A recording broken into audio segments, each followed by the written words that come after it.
कबनूर कोरोची जिल्हा परिषद व पंचायत समिती निवडणुकीच्या पार्श्वभूमीवर संपूर्ण मतदारसंघात प्रचाराची रणधुमाळी सुरू झाली असून निवडणूक वातावरण तापू लागले आहे।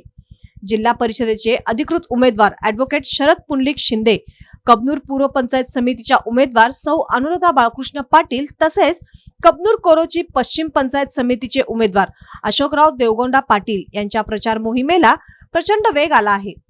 मतदारापर्यंत थेट पोहोचत विकासाचा अजेंडा मांडण्यासाठी उमेदवारांनी आक्रमक प्रचाराची रणनीती आखली असून विविध भागात पदयात्रा, घरभेटी व संवाद बैठका घेण्यात येत आहेत।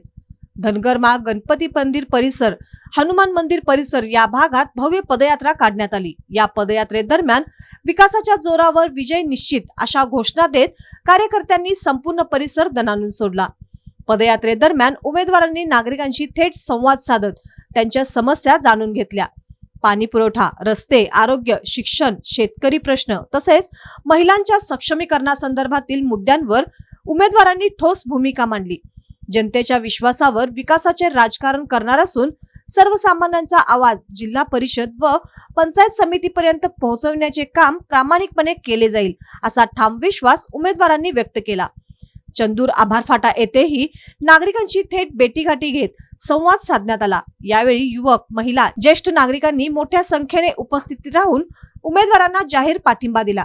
प्रचारादरम्यान नागरिकांकडून मिळणारा उत्स्फूर्त प्रतिसाद पाहता परिवर्तनाची लाट मतदारसंघात निर्माण झाल्याचे चित्र स्पष्टपणे दिसून येत आहे। कार्यकर्त्यांमध्येही कमालीची उत्साह पाहायला मिळत असून प्रचार यंत्रणा अधिक प्रभावीपणे राबवली जात आहे। विकास कामांचा लेखाजोखा मांडत आणि भविष्यातील आराखडा समोर ठेवत उमेदवारांनी प्रचारात आघाडी घेतली आहे। त्यामुळे कबनूर कोरोची मतदारसंघात ही निवडणूक अत्यंत चुरशीची ठरल्याचे चित्र असून प्रचाराच्या धगधगत्या रणांगणात उमेदवारांनी जोरदार मुसंडी मारल्याचे चित्र सध्या पाहायला मिळत आहे।